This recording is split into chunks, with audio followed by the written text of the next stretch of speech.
সমরেশ মজুমদারের ছোট গল্প পরিবর্তিত পরিস্থিতি।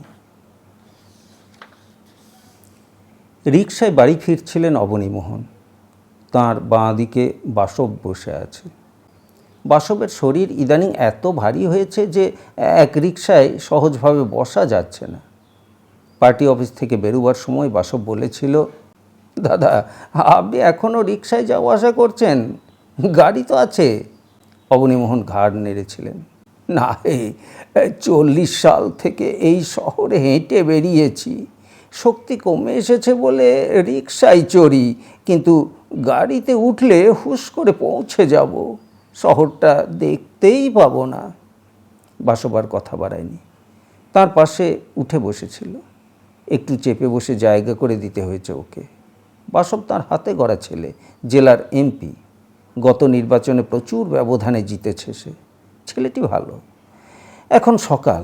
অবনীমোহন দেখলেন যেতে যেতে বাসব হাত তুলে একে ওকে স্বীকৃতি দিয়ে যাচ্ছে সমানে। একসময় রাস্তা ফাঁকা হলে বাসব বলল, দাদা আপনি এখনও এসব ছেঁদো কেস নিয়ে কেন মাথা ঘামান? ছেঁদো কেস? ওই যে সুলতা না কি যেন নাম মেয়েটার। এটা এটা ছেঁদো কেস নয় বাসব। শহরটাকে তো জানো, মানুষ এমন একটা ইস্যু পেলে সমালোচনা করতে ছাড়বে না। হয়তো এই একটা ঘটনায় অনেককে বিরূপ করে তুলবে। সোমনাথরা তো ব্যাপারটাকে ম্যানেজ করতে চাইছে, কেউ জানতেও পারবে না। অবনীমোহনের চোয়াল শক্ত হলো। কেসটা কে নিয়ে এসেছে? কল্যাণ, তাই না? সে আমাদের ছেলে। কল্যাণ মনে করছে সুলতার ওপর অবিচার করা হয়েছে, আর সেটা যে করা হয়েছে তাতে তো কোনো প্রশ্ন নেই। বাসব হাঁটুর ওপর ডান হাত রেখেছিল, সেটা তুলে রাস্তায় দাঁড়ানো এক ভদ্রলোককে নেড়ে হাসল। রিকশা বেরিয়ে গেলে বাসব হাত নামিয়ে বলল, কিন্তু আমরা সতীদিকে বিপদে ফেলতে পারি না। গত 5 বছরে ভদ্রমহিলা দলের জন্য যা করেছেন তার কোনো তুলনা নেই। তুমি আমাকে আপোস করতে বলছো বাসব? দেখুন, এখন কিছুই করা যাবে না। মেয়েটি ইতিমধ্যেই 5 মাসের প্রেগন্যান্ট। ওর কোথাও যাওয়ার জায়গা নেই, রাস্তায় রাস্তায় ঘুরছিল। সতীদির ভাই কলেজে পড়ে, ওকে আমরা বাধ্য করতে পারি না একটা মেড সার্ভেন্টকে বিয়ে করতে। দুটো লোক, একটা ফ্যামিলির জীবন তাতে নষ্ট হয়ে যাবে। কিন্তু একটা ছেলে অত বড় অন্যায় করে শাস্তি পাবে না? আপনি বুঝতে পারছেন না, শাস্তি দিতে গেলে পুলিশ কেস করতে হয়, সঙ্গে সঙ্গে খবরের কাগজগুলো ঝাঁপিয়ে পড়বে।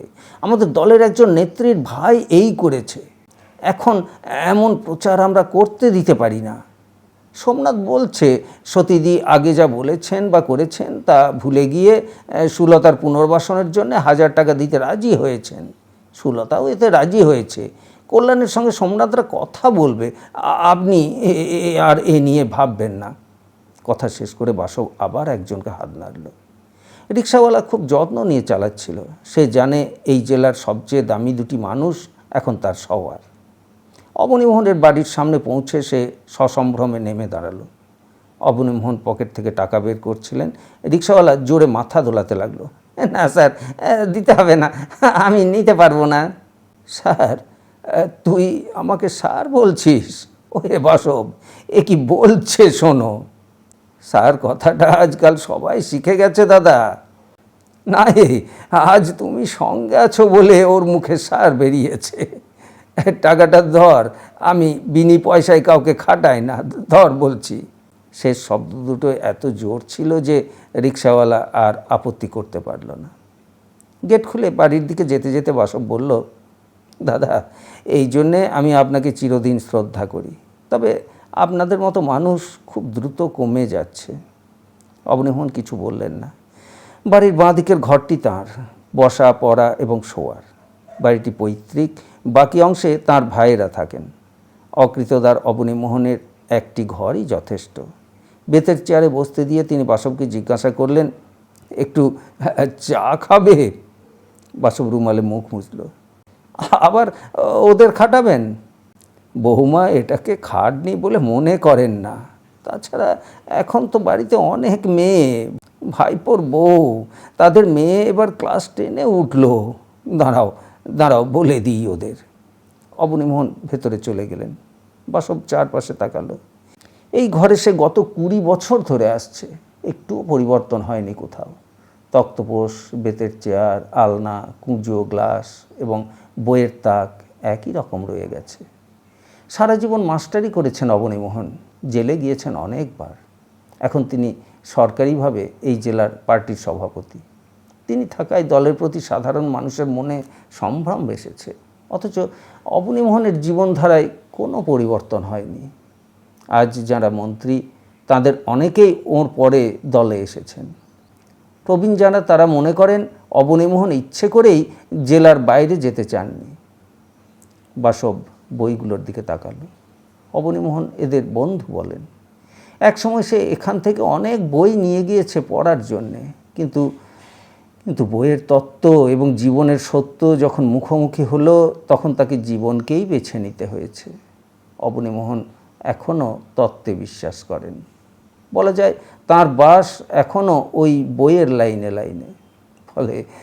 ফলে অবনীমোহন দলের মূল স্রোতের সঙ্গে ঠিকঠাক গা ভাসাতে পারছেন না।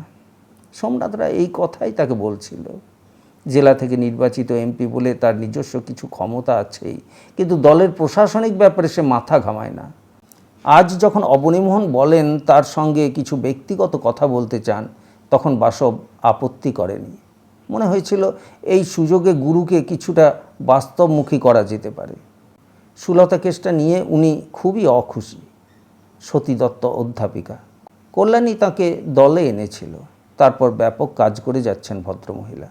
এখন দলের মহিলা শাখার নেতৃত্ব ওর হাতে। সেই সতী দত্তের বাড়িতে সুলতা চাকরি করত। কল্যাণের অভিযোগ অসহায় মেয়েটিকে সতী দত্তের ভাইয়ের কারণে গর্ভবতী হতে হয়েছে। ব্যাপারটা জানতে পেরে সতী দত্ত সুলতাকে বাড়ি থেকে তাড়িয়ে দিয়েছেন। মেয়েটির কোনো আত্মীয় স্বজন দায়িত্ব নিতে চায়নি। মা বাবা নেই, কিন্তু সুলতা কী করে কল্যাণের কাছে পৌঁছলো সেটাই বিস্ময়ের। আর তারপর থেকে কল্যাণ ওকে সাহায্য করার জন্য চাপ দিচ্ছে। তবু কল্যাণ দলের ছেলে, যদি বিপক্ষের কেউ খবরটা জানতো তাহলে বিপাকে পড়তে হতো।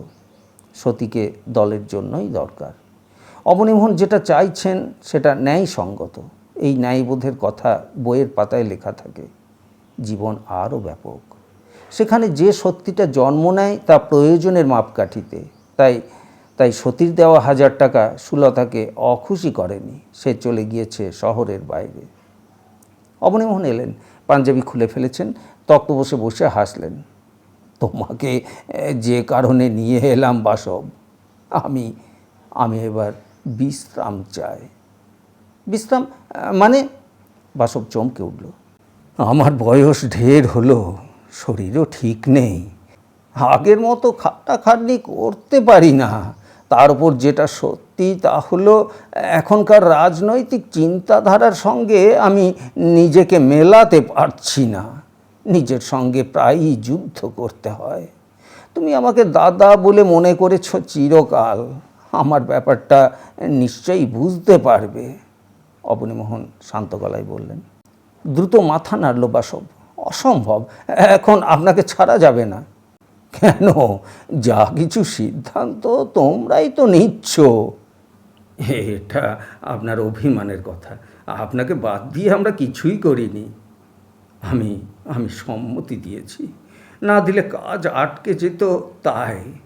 দাদা, আপনি যেভাবে বলছেন তাতে যে কেউ মনে করবে আপনাকে আমরা ঠুঁটো জগন্নাথ করে রেখেছি, কিন্তু ব্যাপারটা তো তা নয়। সুলতার কেসটা নিয়ে আপনি একটু বেশি ভাবছেন। সুলতা একা নয় বাসব, হাসপাতালে আন্দোলনের নামে যা করা হয়েছিল আমি তার বিরোধী ছিলাম। চা বাগান অঞ্চলে দলের ছেলেদের পার্টির চাঁদার রসিদ বই বিলিয়ে দিয়ে কোনো হিসেব না চাওয়া আমি মানতে পারিনি। বাসব, আমি তোমাকে জিজ্ঞাসা করছি, নিজেকে আমি কি বোঝাবো? অবনীমোহন মাথা নাড়লেন। আমরা ক্রমশ বুর্জোয়া ড্রেসিং রুমের শিকার হয়ে যাচ্ছি। বাসব হাসল। দাদা, আপনি সোনার পাথর বাটি চাইছেন। এই সংবিধান মানবার সিদ্ধান্ত আমরা নিয়েছি। নির্বাচনে আর কোনো গরিবদের দল জিততে পারে না। কোটি কোটি টাকা খরচ করতে হয়, বিশাল মেশিনারি লাগে, বুর্জোয়াদের লালনে যে দল লড়ছে তাদের সঙ্গে পাল্লা দিতে গেলে সম পর্যায়ে নিজেদের নিয়ে যেতে হয়, অন্তত অর্থবল এবং লোক বলে। সংখ্যাগরিষ্ঠতা পেলে আমরা আমাদের পথে অবশ্যই চলব, কিন্তু কিছু ফাঁক তো থেকেই যায়। দাদা, আমরা যতদিন বিরোধী দল হিসেবে কাজ করেছি ততদিন আপনার ওই বইগুলোর তত্ত্ব আমাদের কাজে লেগেছে।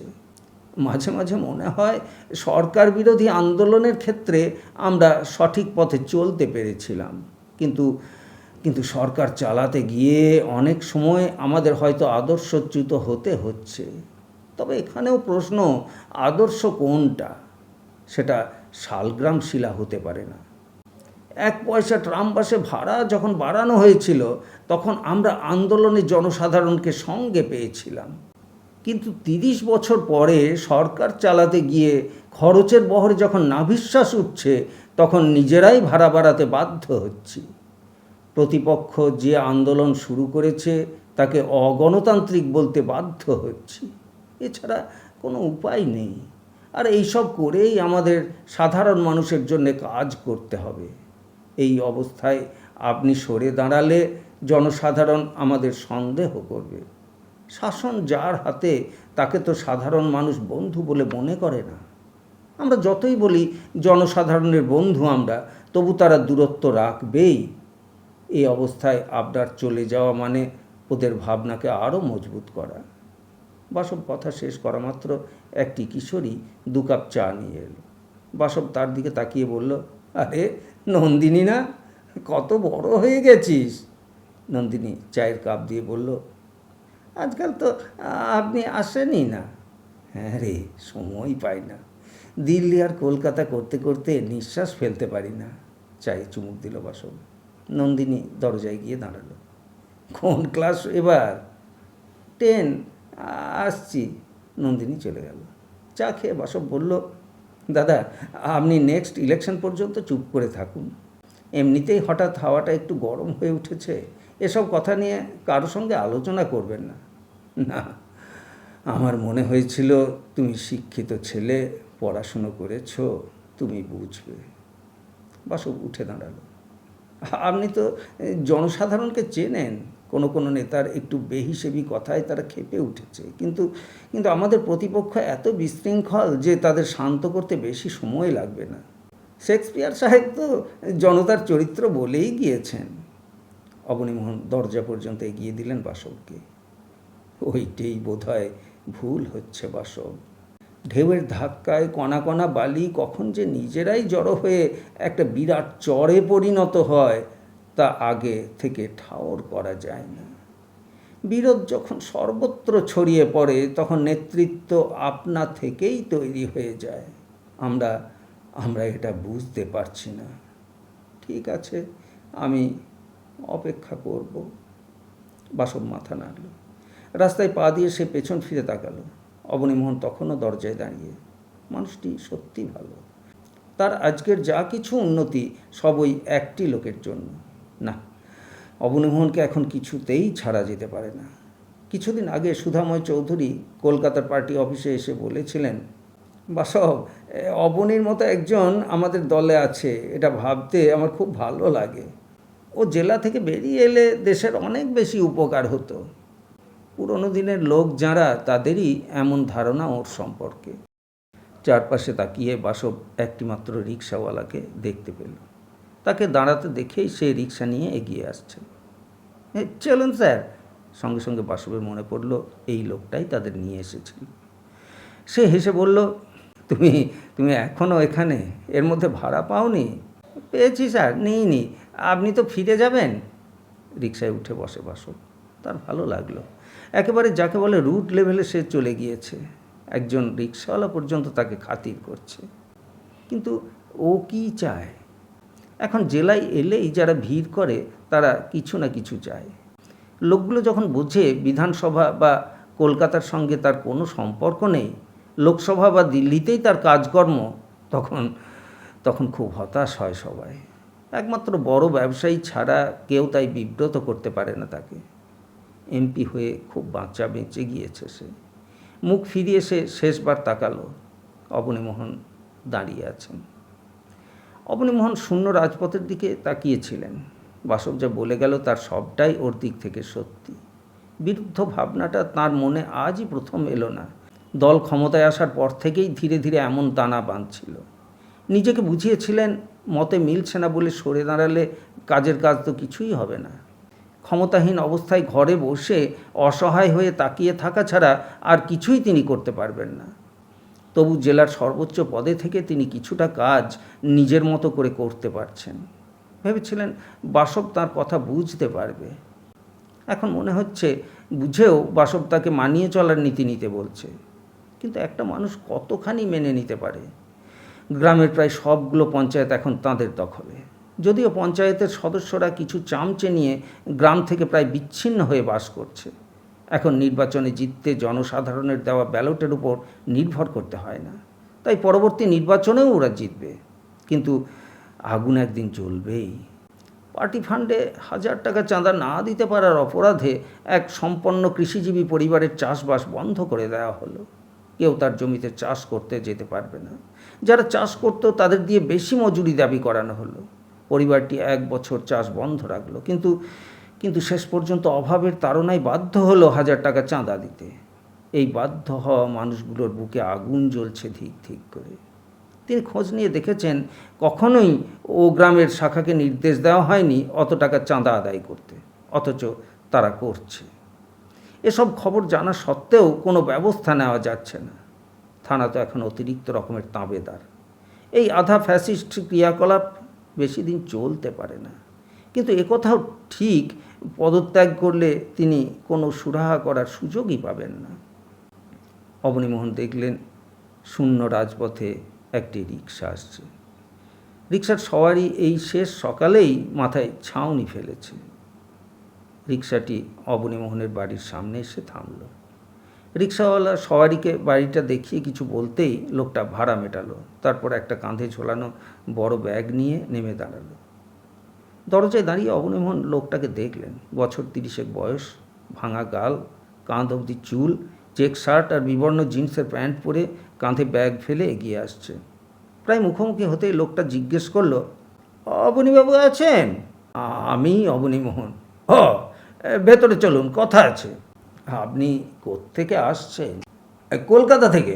চলুন ভেতরে বসে কথা বলবো। লোকটার কথার ভঙ্গিতে যে ঔদ্ধত্য রয়েছে সেটা অবনীমোহনকে বিরক্ত করলো। অশিক্ষা থেকেই মানুষ এই ভঙ্গিতে কথা বলতে পারে। তিনি গম্ভীর গলায় বললেন, আপনার কি দরকার তা এখানে দাঁড়িয়ে বলতে অসুবিধা হচ্ছে কেন? লোকটা চারপাশে তাকালো। পাবলিক শুনুক এমন চাই না। হোল নাইট জার্নি করে এসেছি, হেভি টায়ার্ড, বসেই কথা বলতে চাই। অতএব অবনীমোহন ওকে নিয়ে ভেতরে ঢুকলেন। নিজে তক্তপোষে বসে লোকটাকে চেয়ারে বসতে ইঙ্গিত করলেন। লোকটা তার ঘরের চেহারা দেখছিল। হঠাৎ জিজ্ঞাসা করলো, আপনি তো জেলা কমিটির চেয়ারম্যান? হ্যাঁ। কেন বলুন তো? কতদিন হয়েছেন? আগাগোড়া। সালা, মানে একদিনেও বাড়ি ঘরের চেহারা পাল্টাতে পারেননি? কি চান আপনি? চল শক্ত হলো অবনীমোহনের। বুক পকেটে রাখা একটা ভাঁজ করা খাম বের করে অবনীমোহনের দিকে বাড়িয়ে ধরল লোকটা। খামটা নিয়ে মুখ ছিঁড়ে চিঠি বার করলেন তিনি। 70 চিঠি। অত্যন্ত ক্ষমতাবান মন্ত্রী। বছর 20 হলো পার্টিতে এসেছে, কয়েকবার জেলায় এসেছে, তাকে খুব দাদা দাদা করে। সম্ভবত প্রবীণ নেতাদের মুখে তার কথা শুনেছে, সেই সত্য চিঠি লিখেছে। শ্রদ্ধাস্পদেষু, পত্রবাহক শ্রীমান বলাই গুপ্ত আমাদের অত্যন্ত কাছের মানুষ। সে দলের সদস্য না হলেও সক্রিয় কর্মী। আজ যখন বিরুদ্ধ পক্ষের মদত দিতে কিছু বুর্জোয়া কাগজ আমাদের পেছনে লেগেছে, তখন আমাদের সংগ্রামে নামতেই হচ্ছে। যা হোক, শ্রীমান বলাইয়ের নামে কয়েকটি মিথ্যে FIR করা হয়েছে। মিথ্যে বলেই পুলিশ নিষ্ক্রিয়। কিন্তু খবরের কাগজগুলো প্রতিদিন এমন চাপ দিচ্ছে যে পুলিশকে আর নিষ্ক্রিয় রাখা যাচ্ছে না। তাই ওকে আমি আপনার কাছে পাঠালাম। অন্তত মাসখানেক আপনি ওর নিরাপদ আশ্রয়ের ব্যবস্থা করে দিন। আপনার কাছে ওকে পাঠিয়ে আমি নিশ্চিন্ত। দলের জন্যে আপনার অবদানের কথা আমরা সবাই জানি। শ্রীমানকে আশ্রয় দেওয়া দলের প্রতি কর্তব্য বলে মনে করলে আমি বাধিত হব।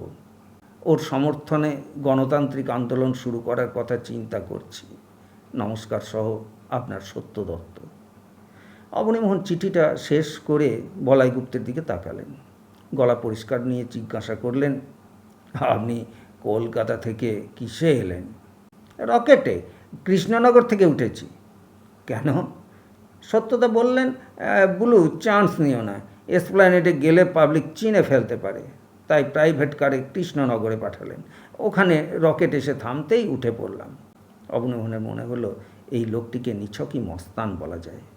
পেশি শক্তির প্রয়োজন আপনা থেকেই হচ্ছে, অথবা অথবা পেশি শক্তি যাদের আছে তারা নিজেদের প্রয়োজনেই রাজনৈতিক দলের ছায়ায় আসছে। এখন এই অর্থে তত্ত্ব সর্বস্ব রাজনৈতিক দল প্রায় সোনার পাথরবাটির মতো ব্যাপার। অবনীমোহনকে মানতে হয়েছে। 48 সালের অবনীমোহনের সঙ্গে 67-র অবনীমোহনের যেমন অনেক অমিল ছিল, 90-এ এসে তিনি প্রচুর পাল্টেছেন। এসব সত্যি, কিন্তু এই শহরে তথাকথিত পেশি শক্তি নিয়ে যারা ঘোরাফেরা করে তাদেরও একটা পারিবারিক দিক আছে, শেকড় ছাড়া কেউ নয়। আর তারা অবনীমোহনের সামনে এসে নিচু করে কথা বলে। অবশ্য সামনে আসার অস্বস্তি থেকে দূরে থাকতেই তারা পছন্দ করে। অবনীমোহন বললেন, আপনি একটু বসুন, আমার কিছু জানার আছে। বলাই হাত নাড়ল। আমি তো মাসখানেক এখানে থাকবো, পরে জানলে ক্ষতি আছে? আমার এখনই ল্যাট্রিনে যাওয়া দরকার, হোল নাইট জার্নি করেছি। অবনীমোহন উঠলেন। তার ঘরের লাগোয়া একটি স্নানঘর এবং পায়খানা আছে। ব্যবস্থাটা অনেক দিনের। বাড়ির লোকজনকে বিব্রত না করতেই তিনি এই ব্যবস্থা করেছিলেন। একসময় তার ঘরেই প্রচুর সভা হয়েছে, অনেক মানুষ ঘন্টার পর ঘন্টা বসে থাকত, সে সময় ওই ব্যবস্থা করা। ইশারায় বলাইকে তিনি ভেতরে নিয়ে এলেন। এক চিলতে উঠোনের পরেই মূল বাড়ি। সেদিকে না গিয়ে তিনি বলাইকে নির্দিষ্ট জায়গা দেখিয়ে দিলেন। বলাই বলল, আমার ব্যাগ বাইরে পড়ে রইল, কিন্তু এখানে কোনো চুরি চামারির ভয় নেই, ওর ভেতরে মাল আছে, একটু নজর রাখবেন। বলাই ঢুকে গেল। অবনীমোহন ফিরে এলেন বাইরের ঘরে। তক্তপোষে বসে সত্যর চিঠিটা আবার পড়লেন। সব কেমন গোলমাল হয়ে যাচ্ছিল অবনীমোহনের। জীবনে তাকে দুবার আন্ডারগ্রাউন্ডে যেতে হয়েছিল। পার্টিকে যখন নিষিদ্ধ ঘোষণা করা হয়েছিল আর জরুরি অবস্থা জারি হওয়ার সময়, সেটা ছিল পুলিশের নজর থেকে দূরে সরে থাকা। সাধারণ মানুষের সাহায্য পেয়েছিলেন অনেক। একটা সততাবোধ সেই সময় তাদের অনুপ্রাণিত করত। পায়ের শব্দে অবনীমোহন চোখ খুললেন। নন্দিনী এসে পাশে দাঁড়িয়েছে। কে এসেছে দাদু? কলকাতা থেকে একজনকে পাঠানো হয়েছে। কেন? ও এখানে কিছুদিন থাকবে, তুমি ভেতরে যাও। মা জিজ্ঞাসা করলো, তোমার জল খাবার এখন দেবে কি না? মাথা নাড়লেন অবনীমোহন। না, এখন খাবো না, তুমি বরং ভেতরে যাও। কেন? অবনীমোহন কী জবাব দেবেন বুঝতে পারলেন না। বলাইয়ের সামনে নন্দিনী থাকুক তিনি পছন্দ করছেন না, এই কথাটা কিভাবে বলবেন? নাতনির হাত ধরে তিনি বললেন, আমরা এখন কিছু জরুরি কথা বলবো তো, তাই তোমাকে ভেতরে যেতে বলছি। ও তাই বলো। লোকটার নাম কি দাদু? বলাই। নন্দিনী হেসে উঠল। ওর চুলগুলো দেখেছ? অমিতাভ বচ্চনের নকল করা। তুমি কি করে দেখলে?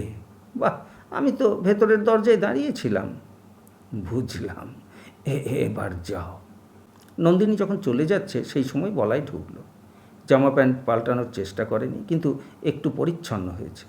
চলে যাওয়া নন্দিনীর দিকে সে ঘাড় ঘুরিয়ে তাকালো। অবনীমোহনের এটা পছন্দ হলো না। চেয়ার বসে বলাই বলল, এবার আরাম লাগছে। কিষানগঞ্জের কাছে রাস্তা যা খারাপ ছিল, কি বলবো আপনাকে। আপনার ব্যাগে কি আছে? অবনীমোহন জিজ্ঞাসা করল। কি আছে মানে? বাথরুমে ঢোকার সময় বলছিলেন। রিভলভার। আপনি রিভলভার নিয়ে ঘুরছেন?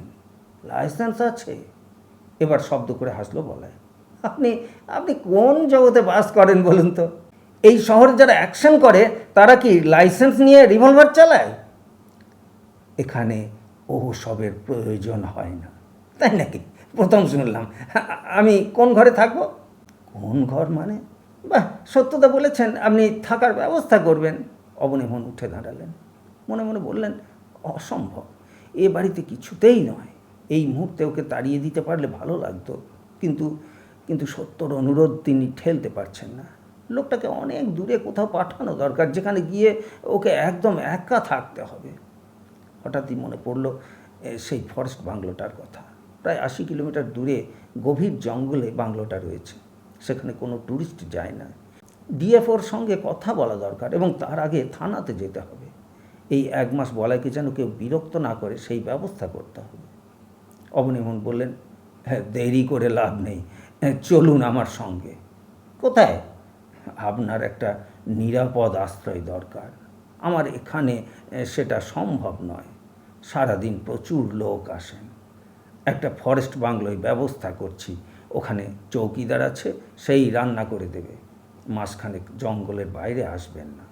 বাহ, ওই রকম জায়গায় একা থাকলে পুলিশ সবচেয়ে আগে টের পাবে। টের যাতে না পায় তার ব্যবস্থা করছি, চলুন। অর্ধেকের চেয়ে কম বয়সের লোকটাকে অবনীমোহনের তুমি বলতে ইচ্ছে করছিল না। আর মজার ব্যাপার, বলাই তাঁকে একবারও অনুরোধ করেনি তুমি বলতে। এতে স্বস্তি পাচ্ছেন তিনি।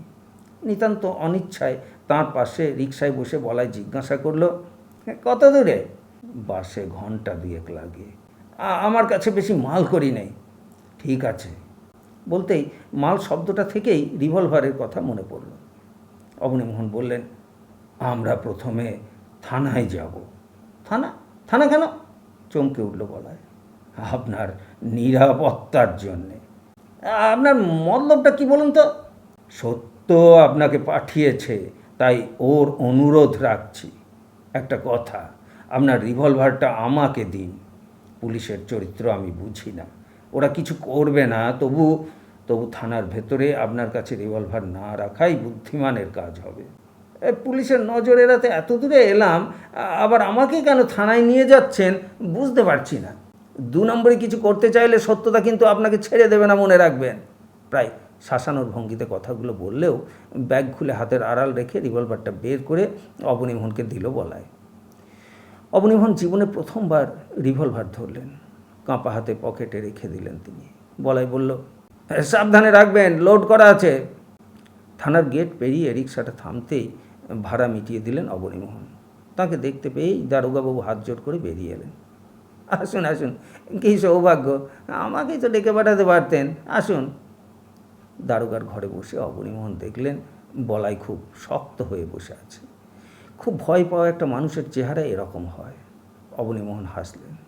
আমাকে একটু টেলিফোনে ডিএফওকে ধরিয়ে দেবেন? দারোগা বললেন, নিশ্চয়। একটু আগেই ডিএফও বাংলোয় ফিরে গেলেন, দাঁড়ান দেখছি। রিসিভার তুলে কয়েক সেকেন্ডের মধ্যেই যোগাযোগ করিয়ে দিলেন তিনি। অবনীমোহন বললেন, কেমন আছেন ডিএফও সাহেব? আর বলবেন না, বয়স হচ্ছে, এবার টের পাচ্ছি। একটা অনুরোধ আছে আপনার কাছে। মিনিট খানেকও লাগলো না, ডিএফও খুশি হয়ে অনুমতি দিলেন। তিনি এখনই ওই ফরেস্ট এলাকার অধস্তন কর্মচারীদের জানিয়ে দিচ্ছেন বলে প্রতিশ্রুতি দিলেন। টেলিফোন রেখে অবনীমোহন বললেন, এই ভদ্রলোকের খুব খিদে পেয়েছে, কিছু আনানো যাবে? দারোগা ব্যস্ত হয়ে উঠলেন, নিশ্চয়। কী আনবো? কচুরি তরকারি ছাড়া তো কিছুই পাওয়া যাবে না এখন, তাই আনাই। আপনি খাবেন তো স্যার? খাবেন না? চা? এই কে আছো? গোটা 6 কচুরি আর 3 কাপ চা নিয়ে এসো জলদি। একজন পুলিশ আদেশ পালন করতে দৌড়ে বেরিয়ে গেল। দারোগা এবার হাত কচলাল। আমি ঠিক বুঝতে পারছি না, কোনো অন্যায় হয়ে যায়নি তো? মানে নিজের থেকে এখানে এলেন? না না, আমি এসেছি এর জন্যে। আচ্ছা, একে কি আপনি চিনতে পারছেন? দারোগা বলাইয়ের দিকে তাকালেন। অবনীমোহন দেখলেন বলাই খুব সন্ত্রস্ত হয়ে উঠেছে। দারোগা কিছুক্ষণ তাকিয়ে মাথা নেড়ে না বললেন। অবনীমোহন হাসলেন। একটু আগে যে ফরেস্ট বাংলোটার কথা ডিএফওকে বললাম, সেখানে ইনি মাসখানেক থাকবেন। আমাদের কলকাতার একজন বড় নেতা চাইছেন এই সময়টা ওকে যেন কেউ বিরক্ত না করে। ওটা তো আমার এলাকা নয় স্যার। ওই এলাকার যিনি দারোগা, তাকে তো আপনি চেনেন? চিনি। তা আপনি কি ওখানে সেপাই পোস্ট করতে বলছেন? না না, ঠিক উল্টো। নেতা চাইছেন কেউ যেন ওর খোঁজ না করে। ও বুঝলাম, ঠিক আছে স্যার, হবে, ব্যবস্থা হয়ে যাবে। এত দ্রুত খাবার এসে যাবে কল্পনা করেননি অবনীমোহন। বলাই চেটে পুটে খেয়ে বলল, কচুরিতে যেন কেমন গন্ধ। দারোগা হাসল। মফস্বলের কচুরি তো, কলকাতার স্বাদ পাবেন কোথায়? চা খাওয়া হলে অবনীমোহন উঠছিলেন। দারোগা তাঁর পাশে এসে দাঁড়ালো। স্যার, এবার মন্ত্রী এলে আমার কথাটা মনে রাখবেন। মনে করিয়ে দেবেন। অবনীমোহন বেরিয়ে এলেন থানা থেকে। তার পেছন পেছন বলায়। তার গলায় হাসি ছিল। বাস, খুব ঘাবড়ে গিয়েছিলাম। দিন, এবার মালটা দিন। ওটা আপনাকে এই জেলা থেকে চলে যাওয়ার দিন দেব। সে কি, ওটা ছাড়া আমি থাকতে পারি না। কান দিলেন না অবনীমোহন। বললেন, আপনাকে আমি বাস স্ট্যান্ডে পৌঁছে দিচ্ছি। বাস ওই ফরেস্টের পাশ দিয়ে যায়, কিছুটা হাঁটতে হবে।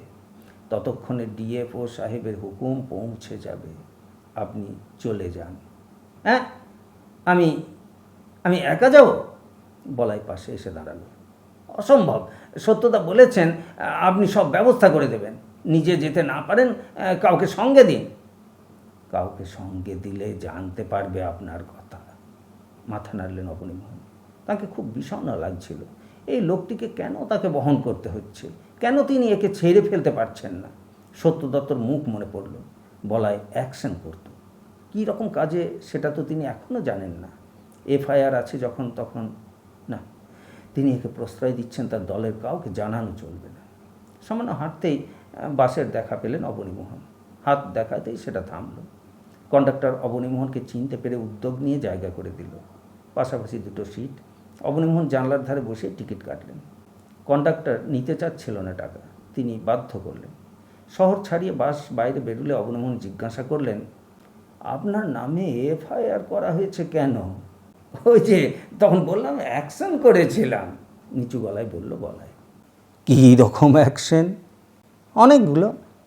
যেমন ইলেকশনের সময় বুথ জ্যাম করতে বলা হয়েছিল, দলের লোকজন পারছিল না, তখন বোম নিয়ে রিভলভার নিয়ে নামলাম, সব ভোটার হাওয়া হয়ে গেল।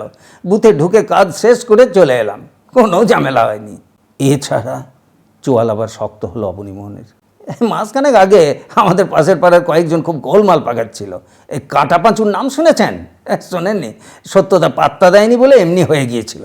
পুরো বস্তিটাকে অ্যান্টি করে তুলেছিল। চোলাই মেয়ে ছেলে সব রকম ব্যবস্থা করতো। একদিন অ্যাকশনে নামলাম, কাঁটাপাঁচুর প্রেমিকাকে ধরে রেপ করলাম। ব্যাস, সব ঠান্ডা।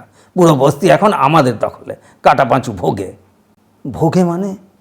লাইনে পড়ে আধা আধি টুকরো হয়ে গিয়েছে। আপনি আপনি রেপ করেছেন? হতভম্ব অবনীমোহন। ও সব তো করতেই হয়। মেয়ে ছেলেটা আমার নাম পুলিশকে বলে দিয়েছে। ওকে ঠান্ডা করার টাইম পাইনি। ফিরে গিয়ে হিসাব দেখে নেব। সত্য জানে আপনি এসব করেছেন? গরুর পারমিশন ছাড়া কোনো কাজ করি না দাদা। অবনীমোহনের বমি পাচ্ছিল। বলাইয়ের পাশে বসতে তার ঘেন্না হচ্ছিল। সত্য কাকে পাঠিয়েছে তার কাছে? এ কি তাঁদের ক্যাডার? সত্যর ক্যাডার? ক্যাডার মানে শিক্ষিত, সৎ, রাজনৈতিক কর্মী। তাহলে হঠাৎ হঠাৎ অবনীমোহনের সমস্ত শরীরে জ্বলুনি ধরল। তিনি স্থির করলেন এই সামাজিক অপরাধীটিকে কোনো রকমে সাহায্য করবেন না। একে অবিলম্বে পুলিশের হাতে তুলে দেওয়া উচিত। তারপরেই মনে হলো পুলিশকে তিনি অন্য রকম অনুরোধ করে এসেছেন। বাড়িতে বসে এসব শুনলে কখনোই সেটা করতেন না। এখন এখন নতুন করে কিছু বলতে গেলে হিতে বিপরীত হবে। তাহলে অবনীমোহন ভেবে পাচ্ছিলেন না কী করবেন। বাসবরা বর্তমান পরিস্থিতির সঙ্গে মানিয়ে চলতে বলে। বাসব হলে কি করত? তিনি সরে বসলেন। কোনো রকম রাস্তা তিনি খুঁজে পাচ্ছিলেন না। ফরেস্টের গেটের মুখে ওরা বাস থেকে নামলেন। বলাই বলল, যা সালা, এখানে তো মানুষের মুখই দেখা যাবে না, সময় কাটবে কি করে? মানুষের মুখ দেখার মতো কোনো কাজ আপনি করেননি, চাপা গলায় বললেন তিনি। মানে কি উল্টোপাল্টা বলছেন? ঠিকই বলছি। আমার বয়স হয়েছে, আর হাঁটতে পারবো না। সোজা ওই কাঁচা রাস্তা ধরে চলে যান, বাংলো পাবেন। 1 মাসের মধ্যে এখান থেকে বের হবেন না। আমি একা যাব? এতদিন যা করেছেন তা কি একা করেননি? না, সঙ্গী ছিল। আমার কাজ আমি করেছি, যান। মাল দিন, টাকা আর রিভলভার। বাস চলে গেছে। কয়েক মাইলের মধ্যে মানুষের বসতি নেই, গাছে পাখি ডাকছে। হঠাৎ সচেতন হলেন অবনীমোহন। জীবনে কখনও রিভলভার চালাননি তিনি। একটা পিঁপড়েকেও কখনো মারেননি। রিভলভার তাঁর পকেটে, তাতে গুলি আছে বলেছিল বলায়। তিনি যদি এখন ওটা বের করে বলাইয়ের বুক লক্ষ্য করে ছোঁড়েন, তাহলে কেউ টের পাবে না। আর এইটাই তাঁর কর্তব্য। একজন মানুষ হিসেবে, একজন রাজনৈতিক কর্মী হিসেবে বলাইয়ের মতো পিশাচকে সরিয়ে দেওয়াই কর্তব্য। তিনি তিনি রিভলভার বের করলেন। তার হাত কাঁপছিল। বলাই এগিয়ে এসে রিভলভার নিয়ে নিল। তার আঙুলগুলো যেন অসাড় হয়ে গিয়েছিল সেই মুহূর্তে। বলাই ওটাকে পকেটে রেখে বলল, টাকাটা? পকেটে 100টা টাকা ছিল। এটাই আপাতত রাখুন, বিড়বিড় করলেন তিনি। এতে আর কদিন চলবে? পাঠিয়ে দেবেন, নইলে আমাকে আবার আপনার বাড়িতে যেতে হবে। সত্যতাকে খবরটা দিয়ে দেবেন, দিতে বলেছে। বলাই হেলতে দুলতে জঙ্গলের পথ ধরল। অবনীমোহনের মনে হলো একটি জন্তুও ওর চেয়ে অনেক স্বাভাবিক পায়ে হাঁটে। শহরে ফিরতে বিকেল হয়ে গেল। অস্নাত অভুক্ত অবনীমোহন বাড়িতে ঢুকে শুনলেন প্রচুর লোক তার খোঁজে এসেছিল। সোমনাথরা যেতে বলেছে। তিনি দরজা বন্ধ করে তক্তপোষে শুয়ে পড়লেন। মাথা ঘুরছে, বুকে যন্ত্রণা। নন্দিনী একটু আগে ভেতরে চলে গেছে। তিনি কার সঙ্গে কথা বলতে চাননি। হঠাৎ মনে পড়ল সকালে বলাই নন্দিনীর দিকে তাকিয়েছিল। যে বলাই প্রকাশ্যে রেপ করতে পারে, যে বলাই রেপের গল্প গর্বের সঙ্গে করতে পারে, তাকে তিনি আশ্রয় দিয়ে এলেন। নন্দিনীর মুখ মনে পড়তেই শিউরে উঠলেন। অনেকক্ষণ পরে অবনীমোহন উঠলেন, আলো জ্বাললেন, তারপর চিঠি লেখার কাগজ নিয়ে বসলেন। একটু ভেবে তিনি শুরু করলেন, শ্রীযুক্ত সত্য দত্ত প্রীতিভাজনেষু, তোমার চিঠি নিয়ে বলাই আমার কাছে এসেছিল। প্রথমে থানায় নিয়ে গিয়ে তার নিরাপত্তার ব্যবস্থা করি। তারপর ডিএফওর অনুমতি নিয়ে একটি ফরেস্ট বাংলোয় রেখে এসেছি। সেখানে যাওয়ার আগে আমি তার ক্রিয়াকলাপ জানতাম না। আমি দীর্ঘ 50 বছর ধরে এদেশে বামপন্থী আন্দোলনের সঙ্গে যুক্ত। অনেক সংগ্রাম করে আজ আমরা একটা জায়গায় এসে পৌঁছেছি। কিন্তু এই পৌঁছানোটা মূল লক্ষ্যের সিকি ভাগও নয়। আমরা চিরকাল জেনে এসেছি জনসাধারণের পাশে বন্ধু হিসেবে দাঁড়ানোটাই আমাদের পবিত্র কর্তব্য। ঠিক যে কারণে আমাদের দেশের ধনতান্ত্রিক দলগুলো বিচ্ছিন্ন হয়েছে, যে কারণে উগ্রপন্থী বিপ্লবীরা হেরে গিয়েছে, সেই কারণটা আমাদের যেন ধ্বংস না করে। ক্ষমতায় আসার পর আমাদের আরও সুযোগ এসে গিয়েছে জনসাধারণের পাশে দাঁড়ানোর। কিন্তু আমি অত্যন্ত দুঃখের সঙ্গে লক্ষ্য করছি, কয়েক কোটি মানুষকে তাবে আনতে আমরা কিছু পেশি শক্তির ওপর নির্ভর করছি। আজ যাকে তুমি আমার কাছে পাঠিয়েছ সে জনগণের শত্রু, অথচ তার ওপর তোমাকে নির্ভর করতে হচ্ছে। যতদিন তোমার হাতে ক্ষমতা থাকবে ততদিন সে কথা শুনবে। যেদিন প্রতিপক্ষের হাতে ক্ষমতা যাবে সেদিন সে দলবদল করে তোমার আমার স্ত্রী কন্যাদের ধর্ষণ করতে বিন্দুমাত্র দ্বিধা করবে না। এই সত্যটা আমাদের বোঝা উচিত। জনসাধারণের জন্য কাজ করতে এসে তাদের শত্রু করে তোলার পথ থেকে এখনই আমাদের সরে আসা উচিত। এখন আমরা সমালোচনা সহ্য করতে পারি না। কেউ সমালোচনা করলেই তাকে শত্রু মনে করি। কিন্তু আমি মনে করি আমার মতো যারা বামপন্থী আন্দোলনকে মনে প্রাণে সমর্থন করেন তারাও একমত হবেন, বর্তমান অবস্থায় আমরা সঠিক পথে চলছি না। আমাদের আত্মশুদ্ধি হওয়া দরকার, অধ্যত্ব ত্যাগ করা উচিত, আর এই সমাজ বিরোধীদের উৎখাত করে সামাজিক তরুণদের ওপর আস্থা রাখা প্রয়োজন। আজ সকালে বাসবের সঙ্গে আমার কথা হয়েছিল। সে আমাকে বর্তমানের সঙ্গে মানিয়ে নিতে বলেছিল। আমিও তোমাদের জীবনের সঙ্গে পা মেলাতে অনুরোধ করছি। তোমার কাছে অনুরোধ, তুমি বলাইকে পুলিশের হাতে তুলে দাও। এই শহরের দারোগা জানে সে কোথায় আছে। একটা দৃষ্টান্ত তুলে ধরো, যাতে মানুষ জানবে আমরা অপরাধীর রক্তাক্ত হাতের সঙ্গে হাত মেলাইনি। একজন রাজনৈতিক কর্মী হিসেবে এইটুকু আমার আবেদন। অবনীমোহন। চিঠিটা ভাঁজ করলেন তিনি, খামে ঢোকালেন। তারপর ধীরে ধীরে বাথরুমের দরজা খুলে অন্ধকারেই বাথরুমে ঢুকলেন। তার ইচ্ছে হচ্ছিল স্নান করার, জলের ধারায় নিজেকে ধুইয়ে নিতে, কিন্তু কিন্তু কল পর্যন্ত তার যাওয়া হলো না। মাথা ঘুরে পড়ে গেলেন তিনি। শব্দ শুনে বাড়ির সবাই ছুটে এলো, চিৎকার চেঁচামেচি। অ্যাম্বুলেন্স এলো হাসপাতালে নিয়ে যেতে। সারা শহরে ছোটাছুটি শুরু হয়ে গেল। অ্যাম্বুলেন্সে শুয়ে কথা বলার চেষ্টা করছিলেন অবনীমোহন। তার মাথার পাশে বসে নন্দিনী আকুল গলায় জিজ্ঞাসা করছিল, কি বলছো দাদু? অবনীমোহন জড়ানো গলায় বললেন, চিঠি আর টেবিলে। তুমি চিঠি লিখেছ? কাকে পাঠাবো? অবনীমোহন চেষ্টা করলেন, কথা বেরোলো না ঠোঁট থেকে। এক হাত অসাড়, অন্য হাতে তিনি যেন এক দিগন্ত থেকে আর এক দিগন্তের ঠিকানা আঁকলেন।